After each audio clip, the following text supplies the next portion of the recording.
Hey, everybody, and welcome to Adapt or Perish. In this episode, we're looking at Jules Verne's classic adventure story Around the World in 80 Days. But before we begin our journey, let's talk about our next episodes. First, our next Adapt or Perish mini. We'll be heading back to some familiar territory with this one. We'll be talking about Roald Dahl's short story Poison, which was first adapted for an episode of Alfred Hitchcock Presents and directed by Hitch himself, then for the Roald Dahl-hosted anthology show Tales of the Unexpected, and finally by Wes Anderson for his 2023 series of Dahl shorts for Netflix. That'll be out in 2 weeks on Tuesday, March 18th.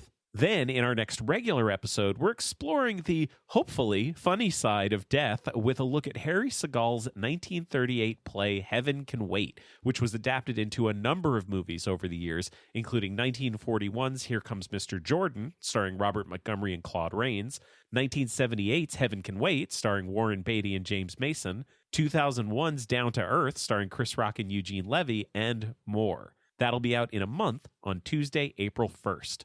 Finally, a quick note before we get started. The short version is that starting soon, Adapt or Perish will be leaving Instagram, Facebook, and Threads. We've been using meta platforms to engage with listeners for years, but we just really don't want to be part of that world anymore for reasons. If you'd like to find out about upcoming episodes and general show announcements, I'd like to formally invite you to our Patreon page. You can join for free and get access to all the same information you'd be getting on social media, and honestly, probably more. For more information, check out our Patreon page at patreon.com/adaptcast, or head over to our website, adaptorperishcast.com. And with that, on with the show, Adapt or Perish, episode 160, Around the World in 80 Days.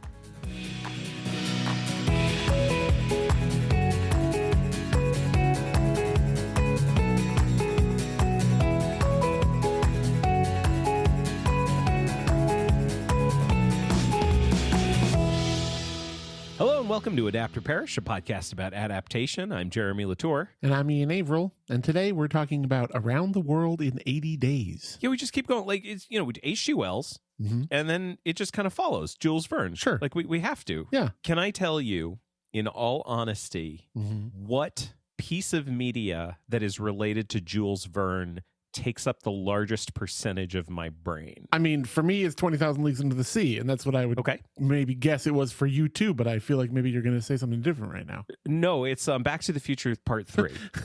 Just I see. For whatever for whatever reason, because I know about 20,000 Leagues Under the Sea, Journey to the Center of the Earth. Yeah. Yes, absolutely. I'm on board. That's great. Around the World in 80 Days. Obviously, Jules Verne, classic writer, adventure stories from Earth to Moon. Yeah, yeah. I know all about that stuff, but for whatever reason, if you say to me Jules Verne, I am immediately going to picture Christopher Lloyd waxing poetic about the works of Jules Verne to Mary Steenburgen in the Old West. And then her yelling at him about how she's partial to the works of Jules Verne.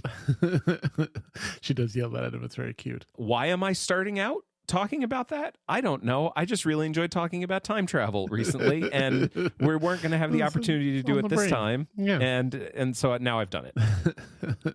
I'd never read any Jules Verne before. I think I mentioned this to you at some point, but I was like, the book was not in the style that I thought it was going to be. But I don't know why. I always, because I closely associate Jules Verne and H.G. Wells, in my mind as the same kind of classic sci-fi fantasy author.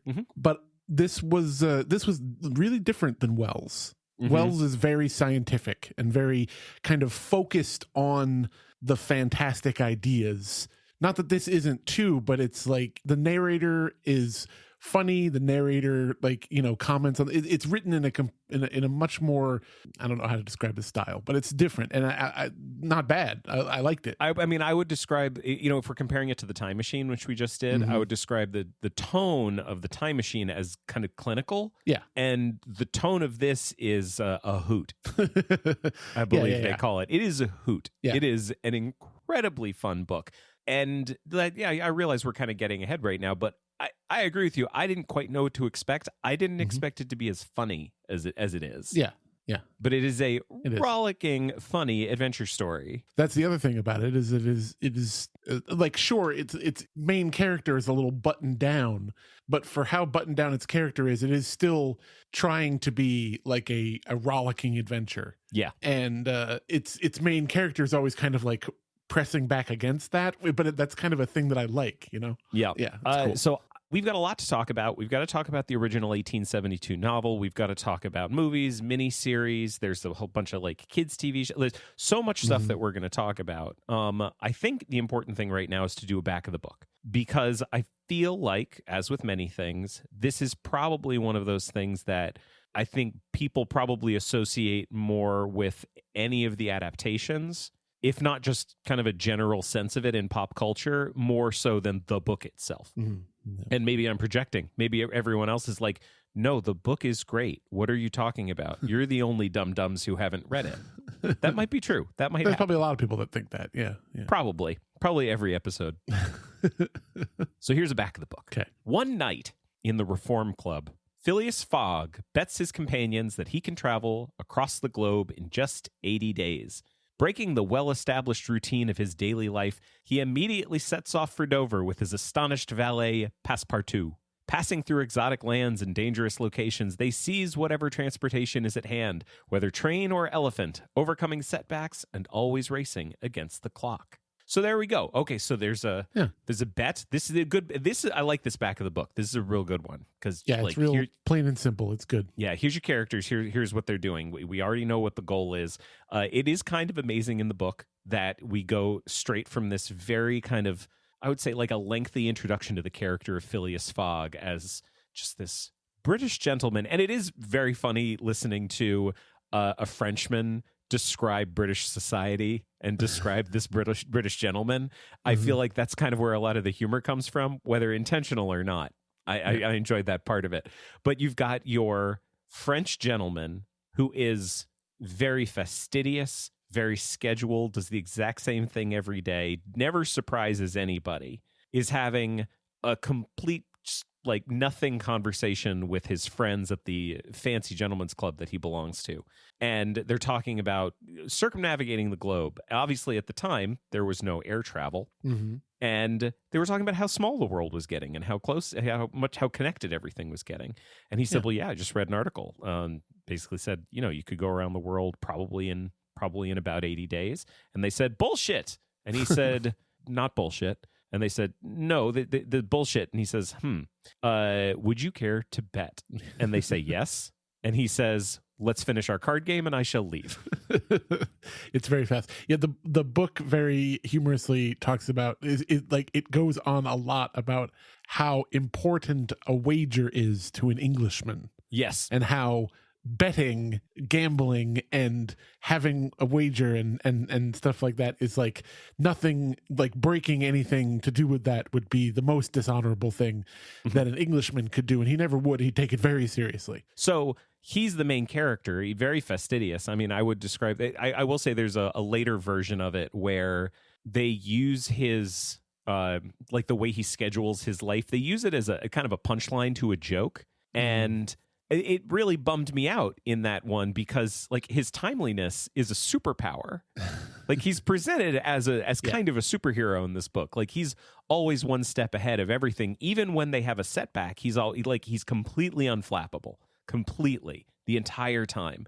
And like you were saying before, like there's this juxtaposition of this completely unflappable guy up against this ridiculous kind of chaotic 80-day journey. And I feel like that's where a lot of the humor in the book comes from. But there's a whole other aspect to it. Yes. I would say the other primary aspect, the French aspect, the Passepartout of it all. Yeah. Because he has his, I'm going to say valet. I just had it in my head that it was valet.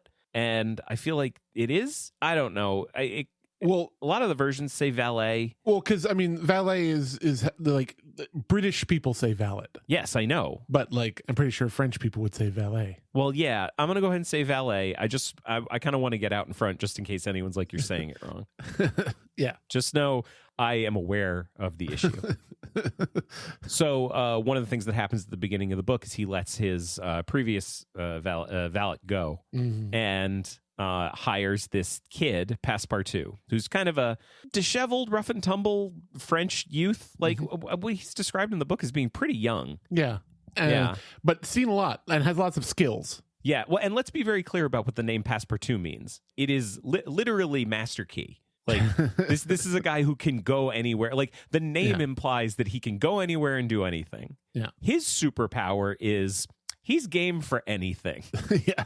He may not be happy about it. Like it's not like he's excited about he gets hired by Phileas Fogg the day that the bet happens. So he thinks this is nice. This is nice that I don't have to go anywhere and I can just settle down and relax for a little bit. This guy does the same thing every day. Yeah. This is nice. This is not what my life has been so far. So this will be a nice little break from everything. And then his boss comes home and says, "Get your stuff. We're going around the world."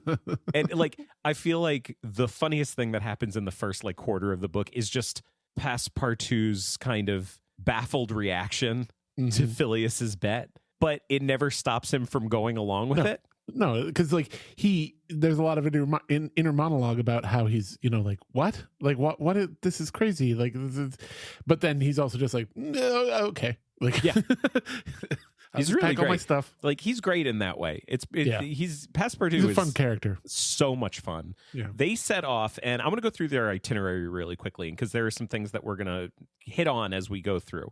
So their first thing is they're going to go from London to Suez. In this portion, we're really starting to get to know Fogg, Passepartout. We're getting to know the tone of the book. The tone is really irreverent. It's all about just funny juxtapositions of characters. Like there's always this fastidious Fogg, this kind of rough and tumble, not rough and tumble. I don't know how to describe Passepartout. He's like not fastidious. No, but he's more easygoing. He's kind of a jack of all trades. Yes. I guess you say. He speaks like a bunch of languages. Yeah. Has had a lot of different jobs, he's not like he's not wealthy. Phileas Fogg is quite wealthy. That's his other superpower, is he's rich. Oh, that's the other thing. That's something I wanted to mention. Yeah. Is that, did you see, I don't know if in your research you would have seen this, but like famously, and I think it's the same in almost all the adaptations, the bet that he makes with his friends is for £20,000. Yes. And today that would be the equivalent today of like almost £2 million.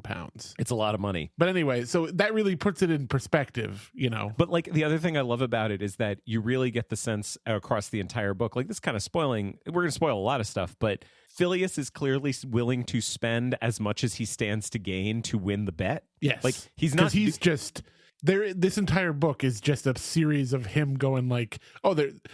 I'm paraphrasing here, but there's a problem. Let's throw some money at it. Like, exactly. It is a very funny book. There's misunderstandings. There's this constant thing. Like Phileas is kind of he's this great combination of incredibly smart. He's incredibly prepared. He is completely unflappable, but also blissfully unaware of so many things that are going on around him. And that's where a lot of the comedy comes from. Yes. The best way I can describe, as far as like modern film goes, the best way that I can describe the relationship between Fogg and Passepartout is actually not with any of the adaptations. Like, I'm going to go ahead and say that right now. I don't think anything we watched got the Fogg-Passepartout dynamic from the book. Yeah, they all screw it up a little bit. Yeah, like just different change degrees, screw it up. Like it's sometimes it's fine, sometimes it's not. Sometimes some of them screw it up in like terrible ways. Yeah, and some of them just are like it's just not the same. Yeah, but it's never quite right. But there's a movie that I love where I think it is right. I texted you about this. You did. If anybody's seen the Grand Budapest Hotel, Monsieur Gustave H. and Zero, the lobby boy, their dynamic is Fogg and Passepartout from the book. Yeah, like and when you texted me that, it made me realize that is true, and like to the point where like it absolutely could have been intentional. Yes. Oh, like, totally. To the point where like Wes Anderson could have been making that reference. He seems like a guy who would have read some Jules Verne. Yeah. I'm just saying. Yeah. That's all I mean. Yeah, I mean he's kind of a Francophile. Yeah. I feel like there's something there, but like that's the dynamic. That is the perfect dynamic between the two of them. So I just thought about that. So anyway, they get to Suez, and then they go from Suez to Bombay, with Mumbai, obviously. But like, okay, so that's all right. there's one of two things I think you're about to say, and I'm curious which direction you're going real quick. This book is a hoot. Yes. And there's so much of the book that is fun. Yes. However, it must be said that this book is, I'm going to say, unforgivably a product of its time. Yes. And when I say unforgivably, I guess maybe unforgivable is not really the right way. I guess what I'm saying is you don't need to forgive it for being a product of its time. It is a product of its time. I found so much to enjoy in the book apart from the really problematic depictions of everything other than the European world. Mm-hmm. I found enough to enjoy that didn't make it so I needed to be okay with any of that stuff. Like, as I was reading, I was just like, this is bullshit. This is bullshit. This is hilarious. This is hilarious. Like it's fine. Like, it was, things were very clearly one or the other for me. It can be both things. Yeah, no, this is definitely one of the many pieces of classic and famous literature that is basically like England's occupation of India, the book. Like, it's like everything bad that implies. Yeah, everything in it, like India's the worst. Yeah, like India's really bad, and that like they go to the United States and they interact with some American Indians, and that is also terrible. It's terrible. Yeah, it's pretty bad. But I think India is the worst. So anyway, they get to Bombay now. What happens in Suez is that we're introduced to another character and another aspect of the book, an aspect that was completely new to me, and that I have no excuse other than my own ignorance. Mm-hmm. I was doing other things. I was watching Star Wars movies or something and did not pay attention to this. But we're introduced to a detective named Fix, who is in Suez waiting for Fogg. Why is he waiting for Fogg? Well, one of the things we found out near the beginning is that the Bank of England had been robbed. Yeah. And it turns out the person who robbed the bank matches the description of one Phileas Fogg. Yeah. And everyone in London, like Phileas leaves and like people start taking bets. It kind of blows up. It goes beyond the Reform Club. And he becomes kind of famous immediately until someone's like, hey, wait a second. You're saying this guy got a whole bunch of money and skipped town immediately right after the bank was robbed? Mm-hmm, mm-hmm. Yeah, okay. So let's go get him. It is. It is suspicious. Yeah, it's quite suspicious. So Fix he's our antagonist, and he's following them around the world. And the thing he's constantly waiting for is a warrant for their arrest from England, but it just never quite arrives in time. So he has to keep following bureaucracy. them. Yeah, hoping that it will be in the next place. And like, there's a whole aspect of it where once they leave Hong Kong, they're no longer in any place that's controlled by the British. So then he's like, then I don't know what I'm gonna do. But he still follows them across through the United States, and he's there with them until the end. It's a real comedy of errors between him and Passepartout specifically. And this was, I think, the funniest part of the book. And again, I'll go back to the thing I was saying a minute ago. This had absolutely nothing to do with the racism or the xenophobia. It had nothing to do with that. This is just classic mistaken identity kind of things, because Passepartout, that he meets Fix, and Fix is like, Fogg's man. I will ingratiate myself with him, and he will be my in. And Passepartout immediately clocks him. Yeah. And he's like, this guy, he's following us. He clearly was hired by the Reform Club to make sure that Fogg actually does everything. But that's not what he is. Mm-hmm. But that's the assumption he's working under. I was cackling in the chapter where they're having their like conversation at cross purposes. I was cackling. It is it's very funny. Goddamn funny. It's very so well good. Yeah. So Fix is our Wile E. Coyote following them around the world. Yeah. He's introduced late as the kind of the third character. So as they're going through India, they are on a train, and the train stops because they can't. There's no track. Yeah, because it turns out that the article that Fogg was reading about, which had said that you can go around the world in 80 days now because this rail line in India was finally completed, was not exactly correct. Right. And it is not actually finished. It's just very close to being finished. Yeah. To his credit, he didn't freak out. He's like, no, I've accounted for stuff like this. This is fine. We'll figure out what we need to do. And what they do is they hire an elephant, and they start riding an elephant through the jungle. So this is Bombay to Calcutta. This is where we meet another minor character who comes with them. This is Sir Francis Cromarty, who's a British soldier. and he knows India, and he tells them all about India. And the stuff he tells them about India is treated in the book as very helpful information that must be quite accurate. In reality, the shit he's telling them is deeply, deeply racist and awful. Yeah, hardcore. Yeah, he's got like a pith helmet, and he's like, yep. he's like, exactly. Yeah. Just imagine that kind of character. So this is when we meet Ayuda, our fourth main character, because they save a lady from... Okay. They see a procession, and it's thuggy procession. I don't even like saying it, honestly. Yeah. Because it's like the thuggy are... to hear them talk about it, and to hear like the British occupiers of the time talk about it, the thuggy were a singular organization of thugs and murderers who all worshipped Kali. Yeah. They are, of course, the villains of Indiana Jones and the Temple of Doom. Yep, those guys. You remember those guys? The British were, in their occupation, one of the good things that they did is they really decimated the ranks of this organization. Now, another reading of this is that the British developed a perfect excuse to do whatever they wanted. Yeah. And arrest and kill whoever they wanted. And they could just say, oh, thuggy.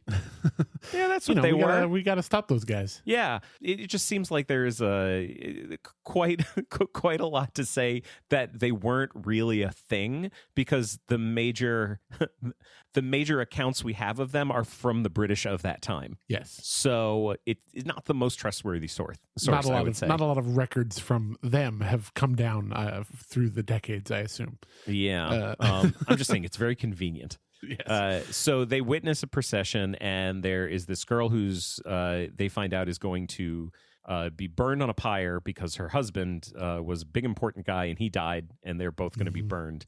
And they're like, she wants to do this, and the elephant driver is like, that's Ayuda. I know about her. She does not want this. She's drugged. And they're like, we must save her. And Fogg is like, we've got the time. And Jeremy, don't forget that it's made very clear that this woman is part of the highest in the caste system in India. Right. Because of course the Europeans coming in would look at the caste system and go, well, at least they understand. Yes. For all their backward ways, at least they understand. And we have a very easy thing. So this lady is like, she's the closest to white. Yes. That we can, so she has more inherent value, obviously. Right. And is obviously more deserving of being rescued from this situation. She's described as being basically white. She is she went to school in England, so she already speaks perfect English. She has a Western education. Yeah, so it's everything that Verne can do to say, like, I mean, this poor white girl who is guilty of nothing other than being born into this society, but she's white, so we have to save her. Yeah. I feel like Verne must have understood that the way you overcome something like that with a character is to at least give them like a really rich inner life and like a lot of agency. I like to think he understood that, and then for whatever reason decided not to do any of it. Because she is a prop for the rest of the book. No, her inner life seems to be Mr. Fogg so handsome and fantastic. Yep, that's it. Yeah. That's it. She thinks he's the bee's knees because he saved her. Even though Passepartout really saved her, but that's not really worth getting into. They kind of bring that to, like, we'll talk about it later, but they kind of bring that aspect of her character into even more stark relief in the 1956 movie. Yeah, I mean, I'll talk about this too, but like the fact that there is such kind of divergent interpretations of her character in the movies, I think is in a lot of ways proof of how underwritten she is in the book. She's barely a character. Yeah, but anyway, she goes with them, and they are going to like take her to Hong Kong, which is their next stop, and they're going to leave her there with a relative. That relative is not there anymore, and they're like, I guess you just have to come with us. You're part of the crew now. So they go Calcutta to Hong Kong. Hong Kong to Yokohama, and like there's stuff that happens along the way, and like Fix manages to separate Passepartout from them, and they have to catch up. They miss their ship and they have to catch up with it, but Passepartout's on the ship already. He finally finds out everything and beats Fix up in a really funny way. Yep. It's quite funny. Yeah, they run into a lot of obstacles. And then they get to San Francisco, and then they have to make their way across the United States. They're on a train, and I want to describe, because it's at now, like where I was in the book, I was definitely a little surprised that a particular mode of travel had not factored in. Yes, of course. Yeah, which is me too. Balloons. We were texting about it when we were at different points in the book. I was like, well, the most famous thing about Around the World in 80 Days, the hot air balloon that they travel in. It's on all the posters. Yeah, exactly. I'm over halfway through the book now. Still I'm sure that balloon's coming. It's coming right up. Well, it finally comes up when they get to the East Coast of the United States. And I actually, so two things about it. One, I will say the section that involved the balloon is shorter than I expected it to be. Yes, but also, I think it's really lovely. And I'd actually like to, even though it's kind of extended, I'd like to read it here on the show. Would that be okay with you? That'd be fine. I mean, I agree. It also was not what I expected, but yeah, poignant. Go right ahead. Yeah, it's very poignant. So in New York City, they've missed their boat to take them to Liverpool. It's a big catastrophe. It's their last big hurdle. Phileas is looking around. He finds a boat, and he's trying to persuade the captain to take them to Liverpool, but the captain keeps saying no. Like I said, it's slightly extended. I apologize, but I appreciate everybody staying with me as I read this. Phileas Fogg did not betray the least disappointment, but the situation was a grave one. It was not at New York as at Hong Kong, nor with the captain of the Henrietta as with the captain of the Tankadere. He had managed to hire his way into a boat earlier. Yeah. Up to this time, money had smoothed away every obstacle. Now money failed. Still, some means must be found to cross the Atlantic on a boat, unless by balloon, which would have been venturesome, besides not being capable of being put in practice. That's it. That's it, everybody. Balloons are mentioned one time in the context of them being a dumb idea. Yeah. It's essentially like, we could take a balloon. No, that's stupid. That's stupid. That's it. That's it. It's so funny. It's so funny because it's like, as I was getting through it, I was like, the balloon's just not going to be in the book. Like, that's going to be we're going to have a real funny joke on the podcast because the balloon's not going to be in the book. But it's funnier than that because the balloon is in the book in one sentence. Yep. And is brought up and dismissed. It's a stupid idea. And I was mad at first for like a second, and then I was fine. Fine. Especially when you think about the fact that, like, wait a second. Balloon is like the most iconic thing I think about with this property, but that's stupid. Yeah. Balloon not fast. No. Balloon very slow. Balloon slow, also balloon hard. Balloon, you know what's a thing you can't do with a balloon? You can't steer a balloon. Exactly. Like, it's good, like, spoiler alert, the balloon is featured so much because it was featured in the movies later on. Yeah. Like starting with the 1956 one. And they used the balloon to get over some mountains that they are having a difficult time getting.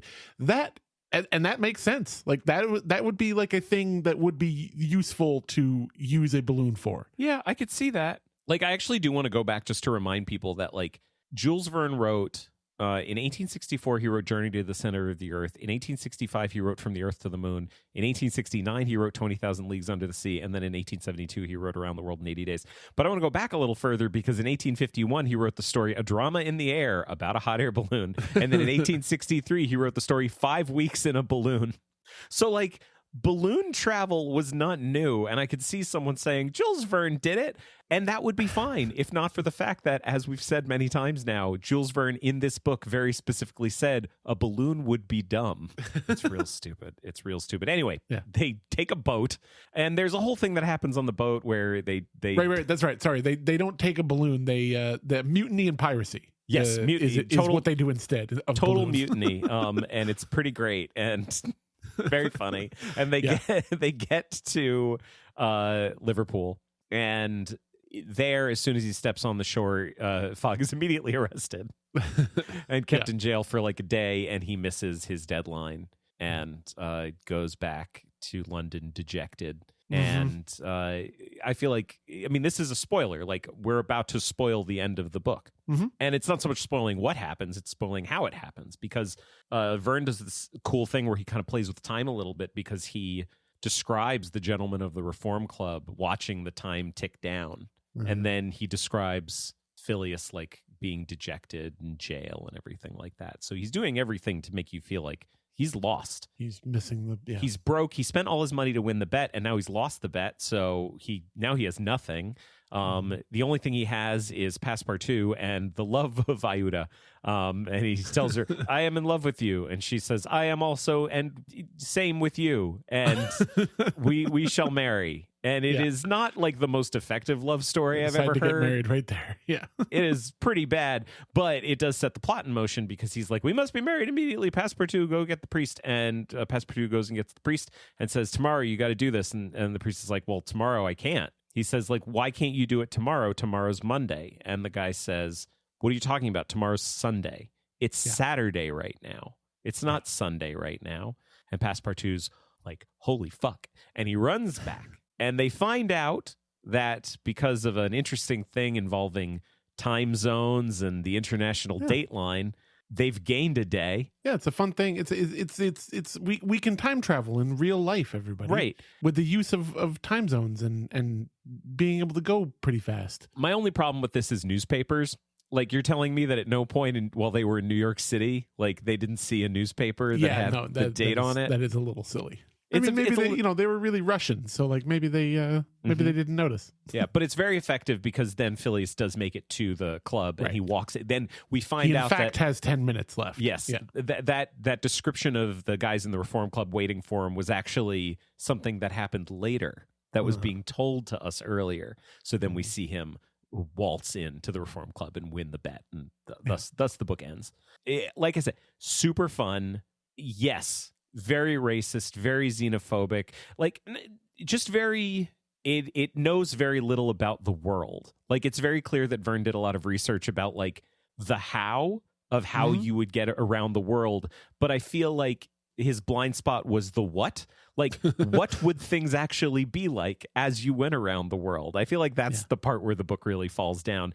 And like, I don't think the book would suffer at all from fixing that. Like, I imagine there being a very effective movie or TV series that does this story, that keeps the tone exactly, keeps the relationship of Fogg and Passepartout exactly, keeps Fix exactly, but also is very intent on showing the world in a more honest way, and having this very like English and French sensibility come up, this very this very colonist sensibility come up against what the world is really like. And I don't think it would take away from it. Basically, what I'm saying is, Around the World in 80 Days could be woke and it would still be funny. Like, even though some people feel like making things woke ruins them, like, no, it would still be hilarious, and it would also make me, not feel so gross. Yeah, exactly. Yeah, I agree. There were different adaptations of it, silent films that are lost. The first big adaptation was in 1956. There was the movie Around the World in 80 Days. It was produced by Michael Todd, who had a long career in the theater, directed by Michael Anderson, written by James Poe, John Farrow, and S.J. Perelman, and starred David Niven as Phileas Fogg, Cantinflas as Passepartout, wonderful Mexican actor. Yep. Shirley MacLaine as Princess Iuda. Who? It's like, it's such a roller coaster. Like, the four main characters, like, it's a roller coaster, because like David Niven is Phileas Fogg. Ooh, that, like, I'm paying attention. That's quite good. Cantinflas is Passepartout. It's like, you know what? Okay. Not exactly as described in the book, but like, I didn't know that much about the man, but like, I feel like he embodies a lot of the character. He's pretty funny. He's very physical. He can do all kinds of different things. I buy him being like, you want me to do what? Okay. Yeah. I buy that about him. I buy that he like is a jack of all trades, knows how to do a lot of different things, speak a bunch of different languages. Yeah. But it's a little different. So, like, it's kind of a twist in the roller coaster. Then Shirley MacLaine as Princess Iuda. That's the drop. And then Robert Newton as Fix. And Robert Newton has come up on this show a couple of times. He was he was a Javert in a Les Mis, and he was like the only good thing about the movie. Okay. But he also was Long John Silver in the Disney Treasure Island. Them that die will be the lucky ones. Realize. Like he's like iconic. Yeah. And this was, Cool. I believe, his last movie. I think David Niven was talking about it later in one of his memoirs. I think he was talking about Robert Newton being cast, and he basically said that Robert Newton had a drinking problem, and they said one of the conditions of him being hired is that he wouldn't drink, and he did not drink. And then when it was done, to celebrate, he drank himself to death. Yeah. And it's sad. That's sad. Yeah. I'm saying it like it's funny. It's not. It's a sad story. I'm only joking because it makes me uncomfortable because it's quite sad. I feel like there are several stories actually very close to that one in the history of Hollywood. That it's like shockingly close to that one, and so it's all very sad. Mm-hmm. Yeah. Another thing I want to say really quickly too about cast. This is the most star-studded one, but like it just is a tradition when you're making Around the World in 80 Days to get lots of fun cameos. Right. Seems to be a tradition. Yeah, we can't talk about them all because there's too many and we don't have the time. Can I just read like a quick list of people who are in this? Yeah. Edward R. Murrow.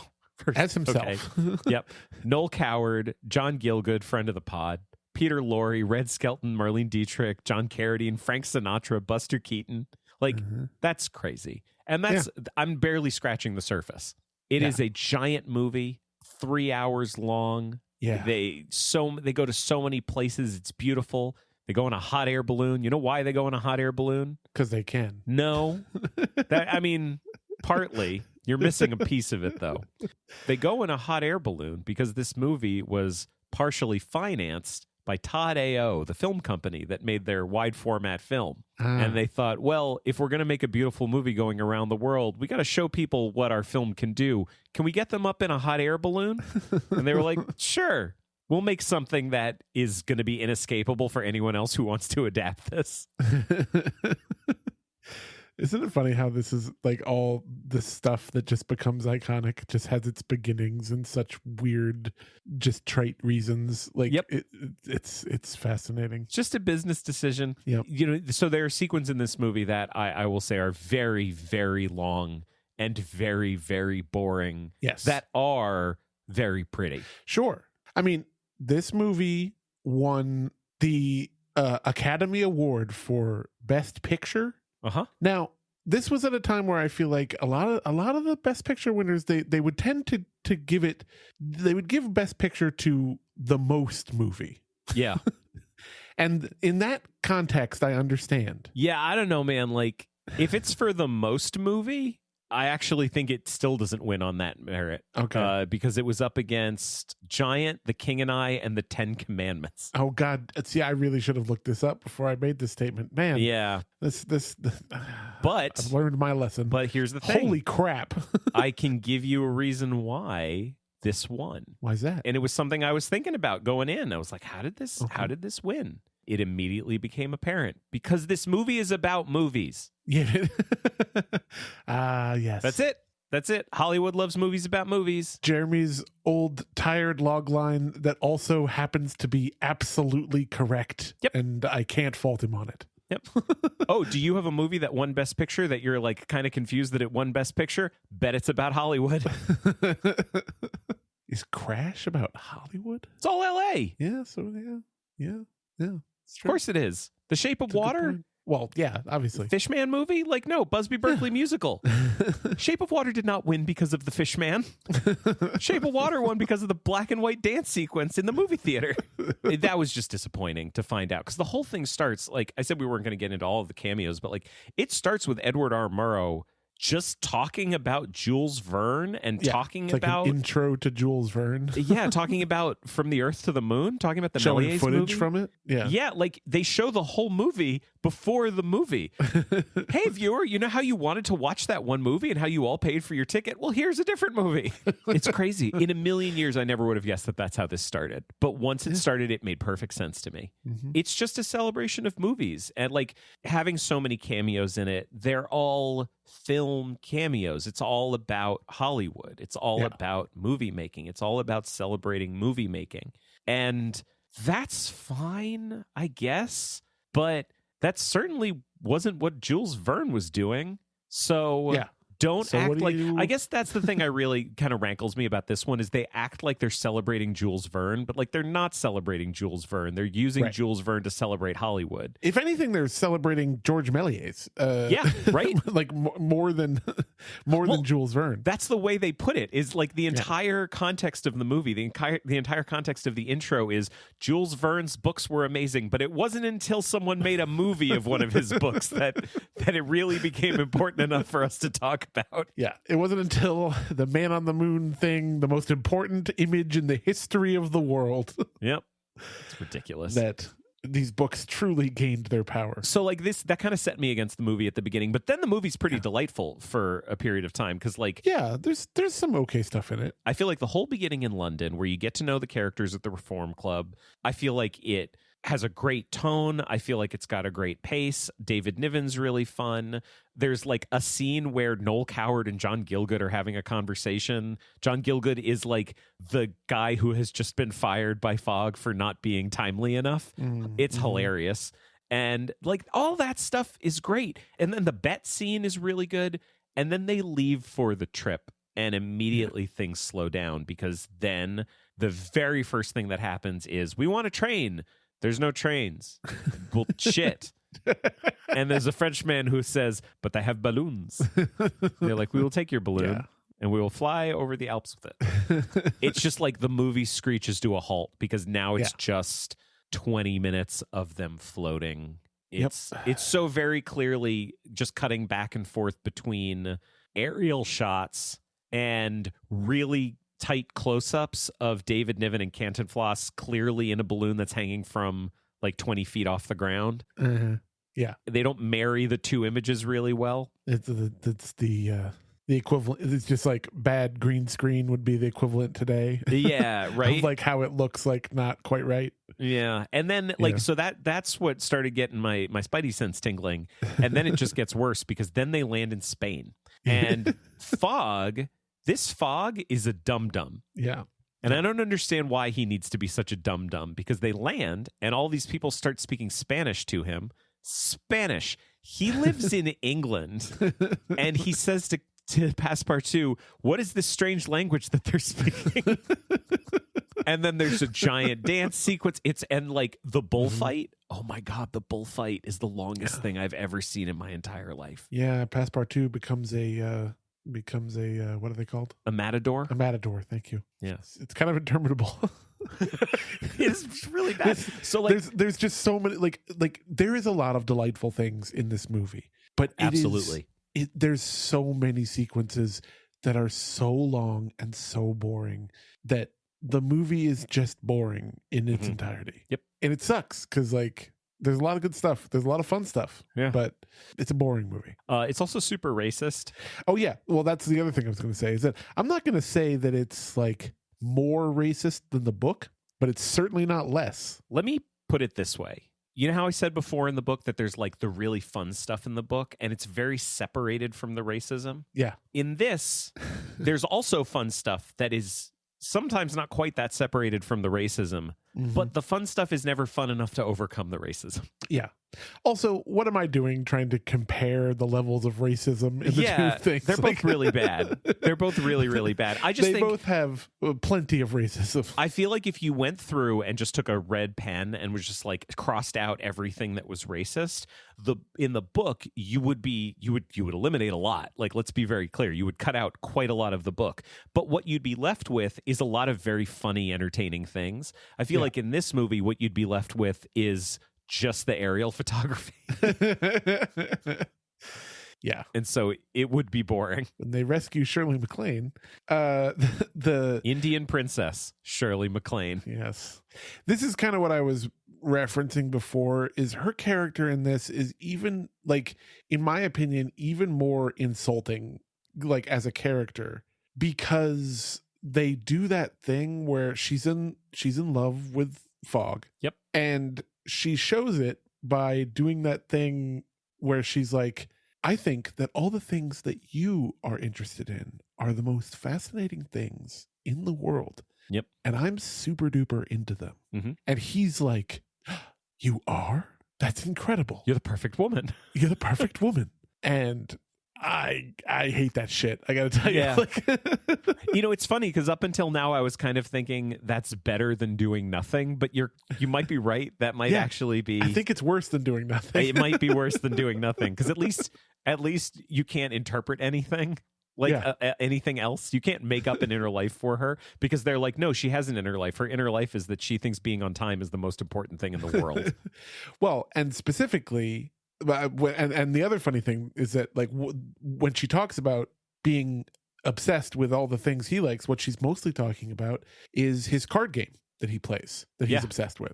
Oh yeah, we haven't even mentioned whist. So it's basically the equivalent of like a woman falling in love with you and being like, I love Marvel movies and and when you say falling in love with you, you mean us specifically. You're not talking about a generic. I love Marvel movies and video games and the Bare Naked Ladies. But no, it's not, because that's not what it is. It's not I love the Marvel movies and video games and the Bare Naked Ladies. It's I love being around someone who is watching Marvel movies and playing video games and listening to the Bare Naked Ladies. But so not only is that it's a certain level of insulting to her character, but then it also makes me hate Fog. Yeah. Because I hate it when there's some kind of depiction of that and the guy is like awesome. Like, like that's not the reaction to that.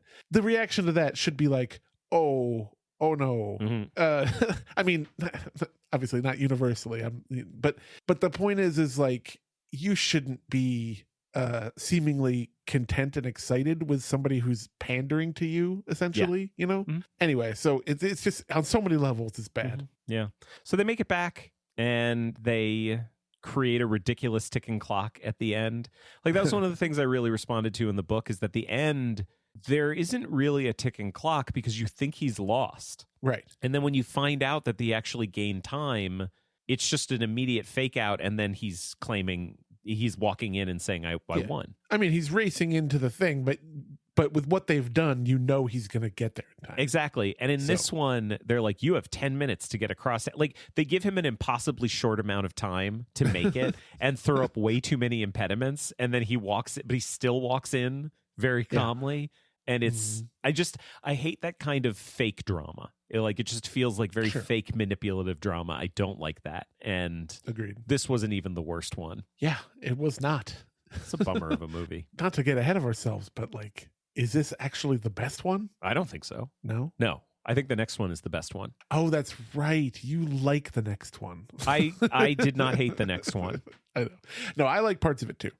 But like it's the best of a bad bunch. The next one and this one are like neck and neck for me. Yeah, just so everybody knows, he's holding up his hands next to each other to show leveling. Yeah, like and two level things being on the same. Yeah. This audio podcast. Just imagine a scale. There's a witch on one and a duck on the other, and they're just kind of balancing there in the middle. Good one. Well, I had to make a Monty Python reference because Eric Idle is in the next one. Yes, indeed he is. Which actually, let me talk about the Monty Python of it all for a second, because there is a piece of media that exists that I see people call an adaptation of Around the World in 80 Days that isn't. Even though it is called Around the World in 80 Days. Because it is Michael Palin's wonderful travelogue, travel documentary of trying to retrace the route and actually do it in 80 days. I've not seen the entire thing. I've seen bits and pieces of it. It's delightful. I kind of wanted to watch it. I know. Just in the context of this, I didn't end up having enough time. Yeah, but like one of the fun little factoids is that almost all of the pythons have had some kind of relation to something being called Around the World in 80 Days, because Michael Palin did that, and I believe Terry Jones and Terry Gilliam both made appearances in that. Yeah. There's the 1989 miniseries, which we're about to talk about, that stars Eric Idle as Passepartout. And then in the 2004, the Jackie Chan one, John Cleese is in it. Yeah, John Cleese makes a little appearance. So like Monty Python, they've got they just have their fun little factoid. They should they should all come back together. Just kidding. That would never happen. Nope. The four of them that are still here. New Monty Python adaptation of Around the World in 80 Days. I think it'd be fun. Yeah. See, it would be fun if they were just the Reform Club. Yeah. Before we move on, the one thing that I will say about the 1956 one is that in terms of the, because I know this will come up later. Yeah. In regards to the always cutting back to the Reform Club to watch his friends trace his progress. The 56 one, I thought that device, like his group of his pals back at the Reform Club were quite delightful. Super delightful. Super fun. I just know that not ones that are not delightful will come up later. So I'm just putting a flag in it now. I wish I had written down the actor's name, but he's a hey, it's that guy, but like he's one of the friends in the 56 one. He comes back in the 89 one as the head of the Bank of England. And he's also in the Reform Club, so they bring him back, which I thought was kind of cool. Yeah, that's nice. Let's talk about 89. There was a miniseries aired on American television. Is 3 episodes, 3 feature-length episodes, directed by Buzz Kulik, yes, it was. written by John Gay. Yes, it was. How did you start watching it? Well, it's just that I knew that it was a miniseries, and I was like, so it's probably like movie length in total. Yes. Is like how I was like, my brain was like silently wishing that it was. And then I realized that it was 3 hour-and-a-half long episodes. I was, what's the word? Disappointed. Well, but you told me how you started watching it. You started watching it on a platform that had ads. Oh, yes. No, exactly. No, that is the other thing. So I started watching it on some of these are tough to a few of these are tough to watch in multiple ways. But I started watching, it was like on either Freebie or Tubi or something that had that had that thing that is the ultra repetitive streaming ads, the same 4 ads that take like a full 4 minutes in the same ones in a row that are interspersed into the movie like every 15 to 20 minutes.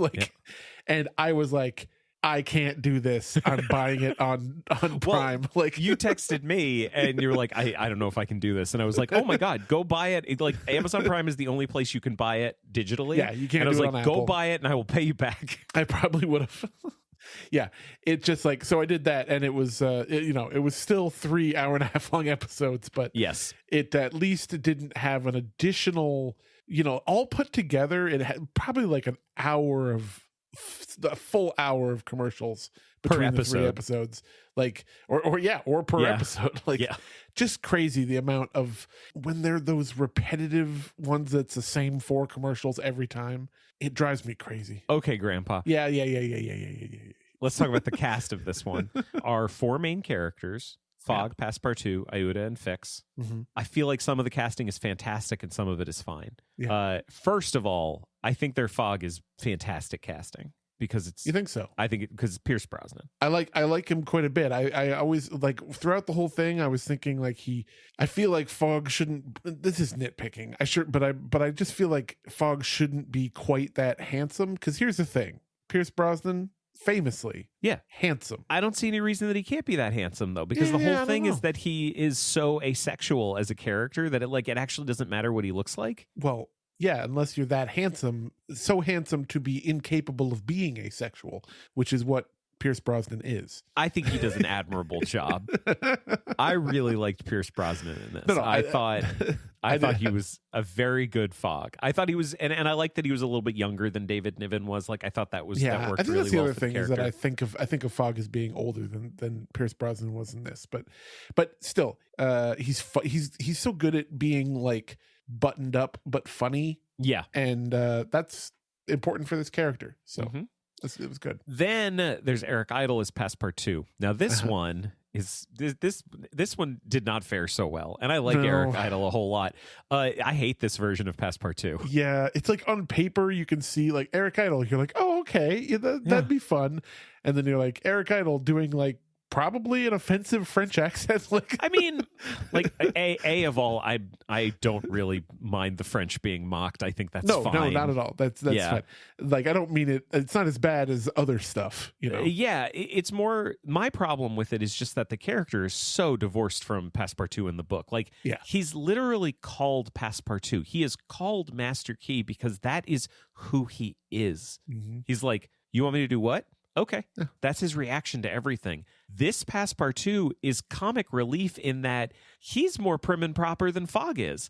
And he is totally unwilling to do any of these things. And so much of the comedy, so much of the quote unquote comedy of this one comes from him being like, what are we doing? I don't want to do that. And that's grating and really disappointing. It's just not, I just did not find Passepartout fun, like almost ever. And that bums me out because I like Eric Idle. Me too. Yeah, I was bummed out for the same reason.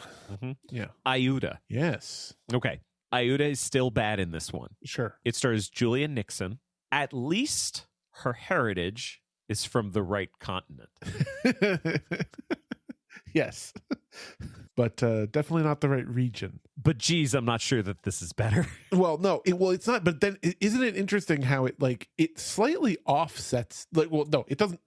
None of these things offset each other. That's not how it works. I got to stop thinking about it like that. Right. But it is interesting to me that this was the first. You're saying like a basic humanity and basically treating people is not math.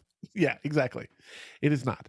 But I do find it interesting that this is the first one of the adaptations to have any kind of yes, it's very it's a problem that the actress that they cast for this is absolutely not Indian.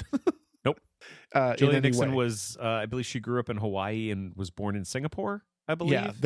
So they were like, she looks exotic, it'll work. Right. Is I'm sure what their terrible thought process was. If people are like, who's Julian Nickson? She's in First Blood Part 2. Yeah, I knew I'd seen her somewhere. So. Yeah. Sorry, Rambo First Blood Part 2. Yeah, there you go. But this is the first one that has a whole thing where she has a whole scene where she talks to Fogg about how maybe the British have been doing bad stuff in India. And so it's the first one that has any kind of pushback socially on some of the racism in the story. Yes. But, not that, but like I said, not that those things cancel each other out. They don't cancel each other out, but I think it is worth saying that there are some aspects of Iuda in this one that are better. Yeah. I think her thing where she says that to Fogg is actually kind of elegantly written. Yeah, it is. It ends up meaning very little because she's talking about it in the context of what the United States government has done to the Native American population. Exactly. But then, of course, they are immediately attacked by a band of a band of the Red Man with their war whoops and such. And so it doesn't really make it better. I don't know. It's kind of, but it's crazy. But it's cool that it was there at all. Yes, it is. Yeah. But there's another example of them writing her in a way where it is definitely a couple steps forward, but also a couple of steps back, because she has a very similar scene to Shirley MacLaine where she's talking to Fogg on a boat. There's a lot of talking on boats in these movies. Yeah. Because in the 1956 one, Shirley MacLaine has that dialogue where she's like, oh my God, being on time is the most important thing in the world. I can't stand it when people are late. And Fogg is like, oh my God, you're perfect. They're adding a little bit to her character. In this one, they have a thing where she's like, hey, this whole thing of you being fastidious and being on time, it's bullshit. Mm-hmm. And you need to get over yourself. And it's kind of great. Yeah. It's pretty great. I liked it. I liked it a lot. It is much better. She is not I'm not even going to say for a second that this Iuda is a well-written character. I do not think she is a well-written character. I think the female part is quite a bit underwritten. Yeah. But she is a character. Yes, exactly. Which the other two, I would say, are not even characters. Yeah.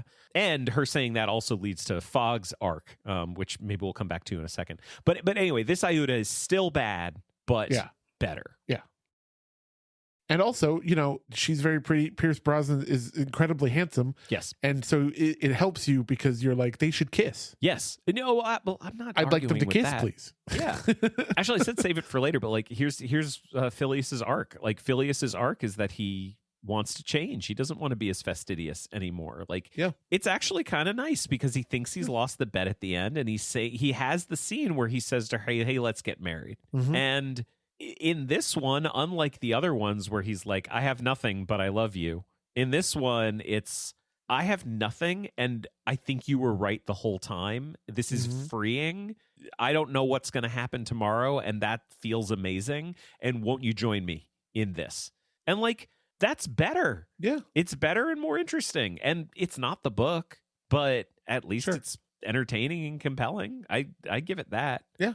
It is, and you hope he follows through it. But then at the same time, it's like he's saying that, but then they're about to be revealed, like, oh no, actually you haven't lost the bet, like, and so maybe that all kind of drops away. But it's a nice change. Yeah, we got to talk about Fix a little bit because they do cast Peter Ustinov in a later role in his career, and he's Peter Ustinov. I don't really have any notes. He's fine. Okay.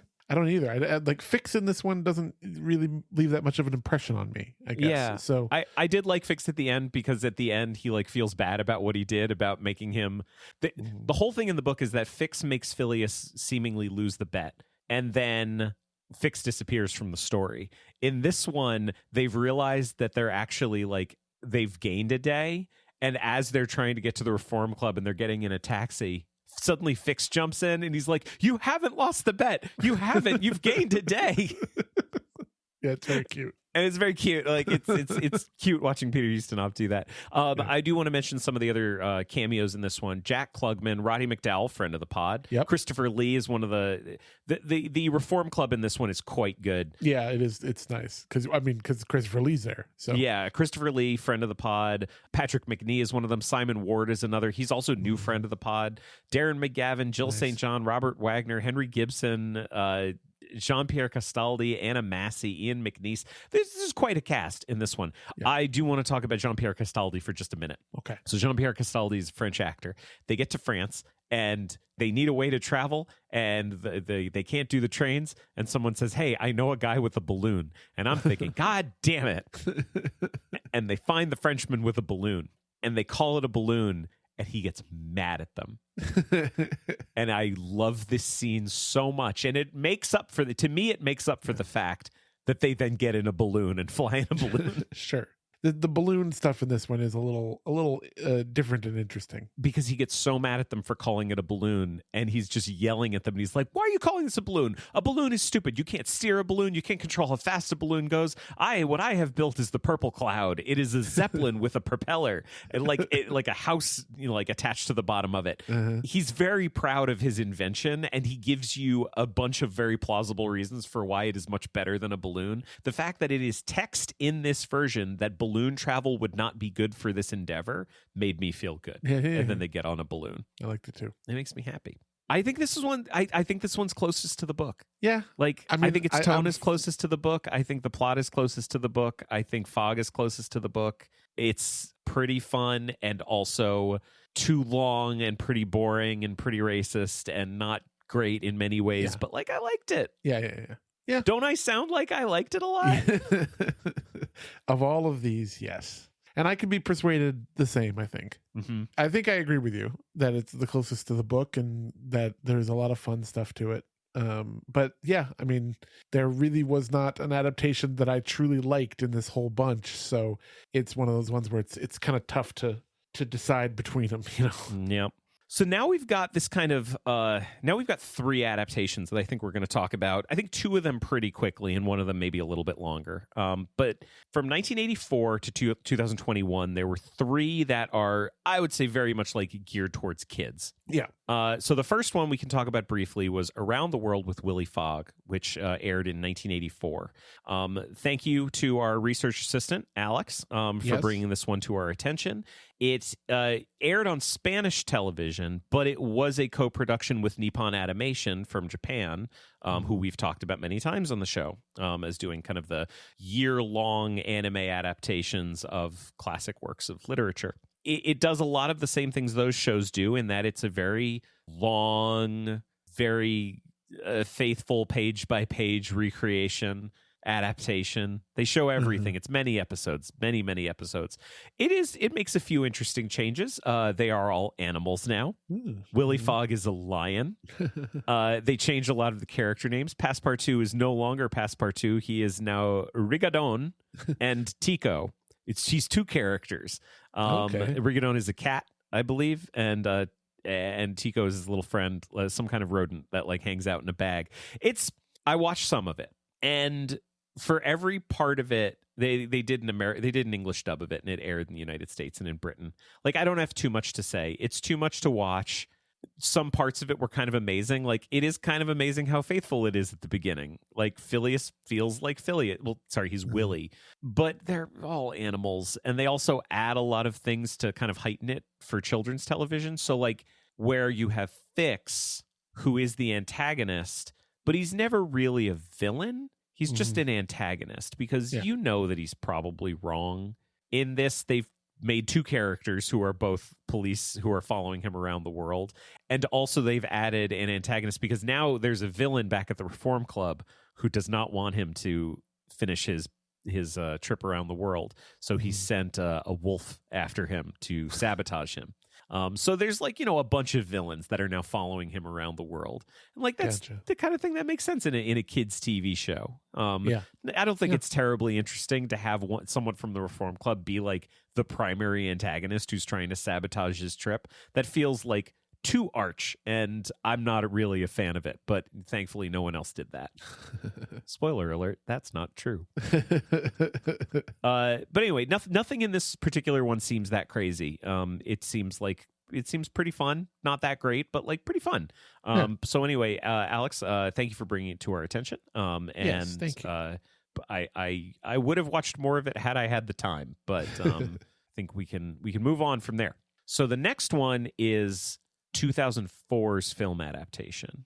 Yep. And I want to make one thing very clear. It is a Disney movie, but it is not a Disney movie. It was distributed by Disney after no one else wanted to distribute it because it was produced by Walden Media. Yeah. What's that thing? What's that thing? It's like, you know, every time someone does something, God flips a coin. It's it's from the Game of Thrones universe, and right. It's every time a Targaryen is born, God flips a coin. The gods flip a coin. Exactly. Yeah. What's a game? Like, I don't want to say Russian roulette, but like, what's a game where the odds of it being good are much lower? Because that's Walden Media. Yeah. Agreed. It's not like there's nothing I've ever liked that has Walden Media in front of it, but it's like very, very few things. And this one didn't help. No, I'd always been kind of curious about this one because, you know, who doesn't love Jackie Chan? Yeah, of course. But you know. Also, you know who doesn't love Jackie Chan? Like a lot of people who don't really feel like the Chinese government is really doing that good a job. Well, that's true. Yeah, like he's a bit of a conservative shill in his home country. So let's just if we're talking about Jackie Chan, I just want to mention that. But he does the jumping and the kicking so well.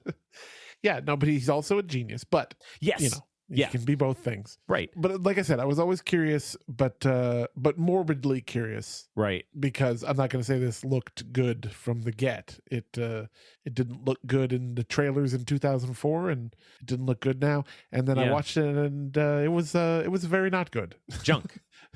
I hated this movie. Junk. I hated it so much. Yeah.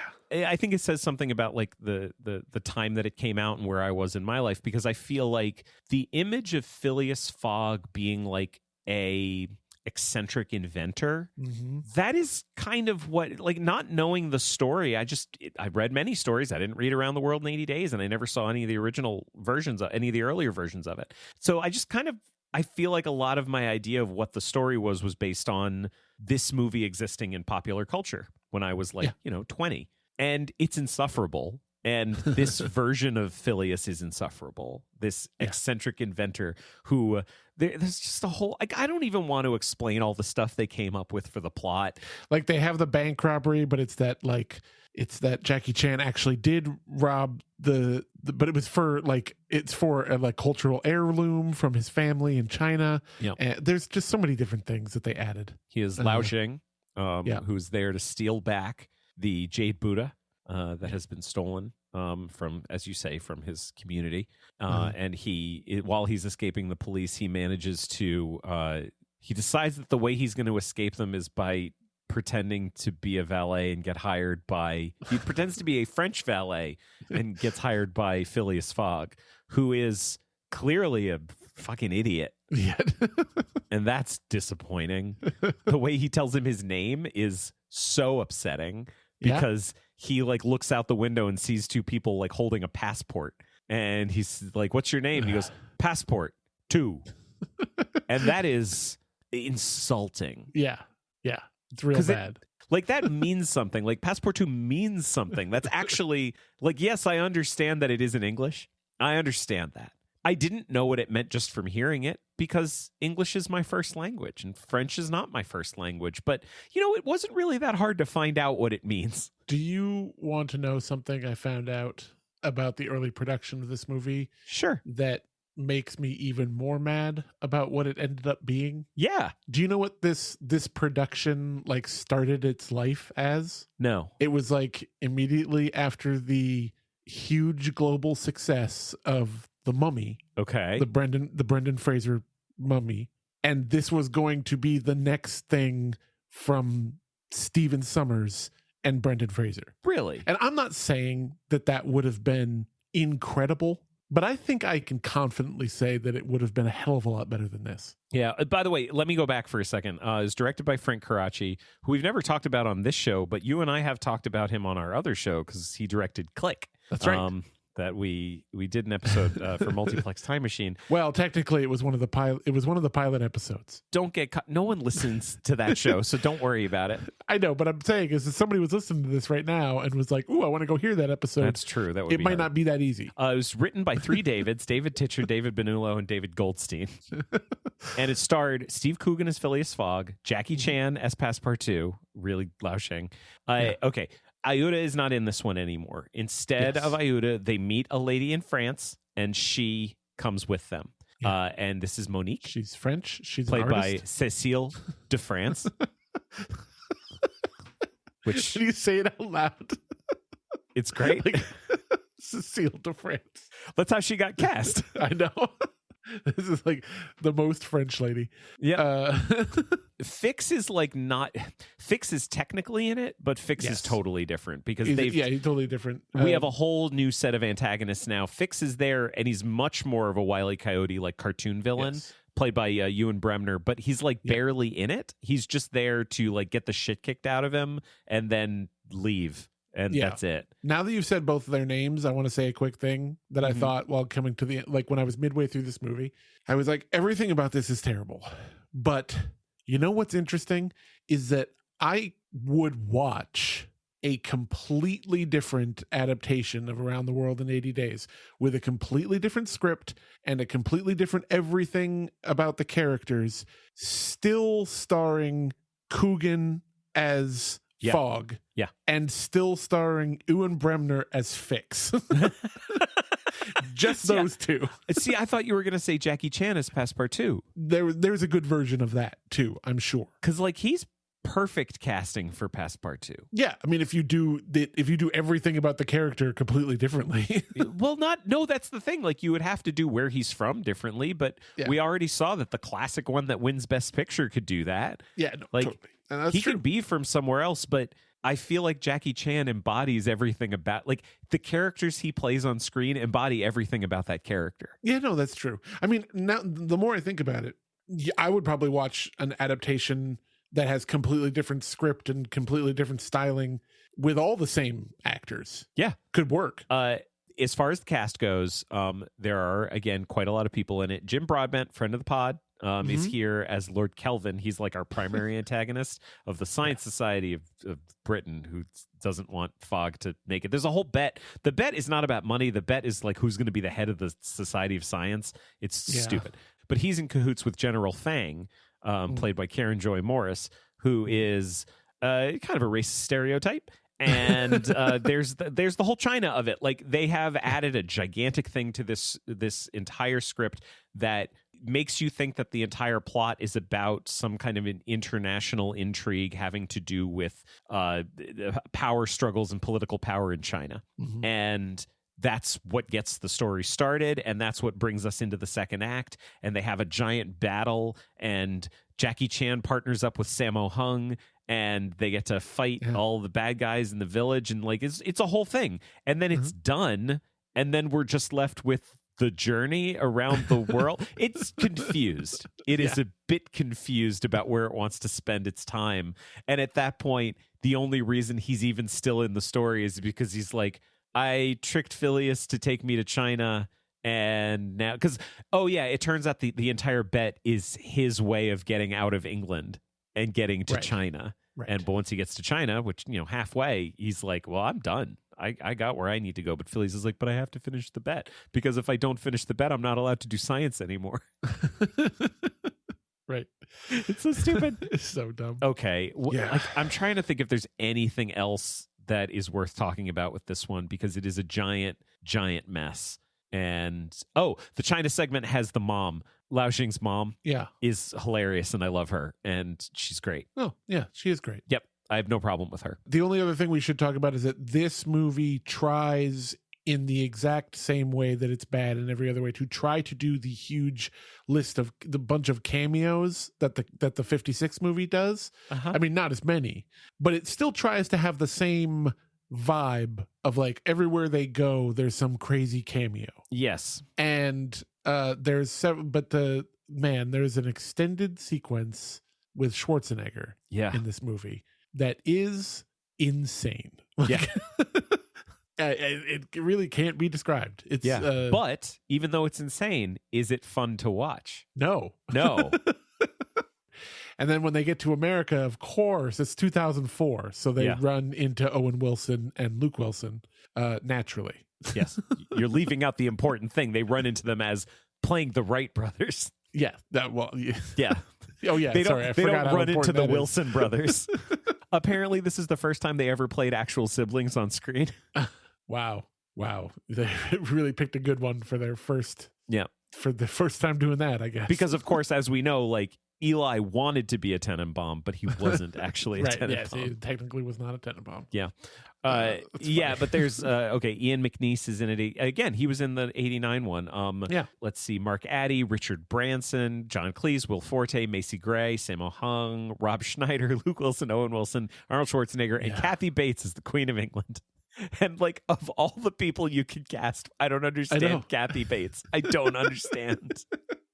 That being said, she's kind of fun because Kathy Bates is like, it's crazy. It's an insane choice, but I think I find Kathy Bates very compelling, and I think that she always does some version of good, but just a crazy choice. Yeah. Hang on, before we finish this one up, I just have two quick things about this. One that matters and one that doesn't. Okay. Which do you want first? The one that matters. Okay. I just remember feeling at the end, like, I swear, if they do the extra day bit, I'll be so mad, because they're in England and everyone is acting like it's been 80 days. So, like, if anyone was like, oh, it's actually only 79 days, like, you made it, I'll be furious, because everyone's there. Everyone's acting like they meet the Queen. And then there's a whole thing where Phyllis is like, but we lost. And someone's like, what? Wait, but what about the time you made up? And he does the math in his head. He's like, we gained a day. And then the Queen says, yes, today is the day. You made it. And the whole crowd, because there's a giant crowd, they all cheer. Like, those people all would have been cheering anyway, because they all knew what day it was. Yeah. So stupid. It's ridiculous. That's the one that matters. Do you want to hear the one that doesn't matter? Please. I don't know what to do with this, but the credits has the Baja Men doing It's a Small World. I don't know what to do with that. Yeah, the credit songs in this one are, ooh, there's something. This one's a mess, and I hate it. There's so many things we couldn't talk about. Yeah. This next one we can definitely talk about quickly, and I would love for you to read your Letterboxd review of this after I talk about it. Okay. So in 2021, there was a French animated movie. It was released in English as well. It was directed by Samuel Tourneux, written by Jerry Swallow and David Michel. Around the World in 80 Days. I will read the log line from it. Passepartout, a naive but well-spirited marmoset, dreams of circumnavigating the world in 80 days. However, his overprotective mother does not allow him to go on the journey.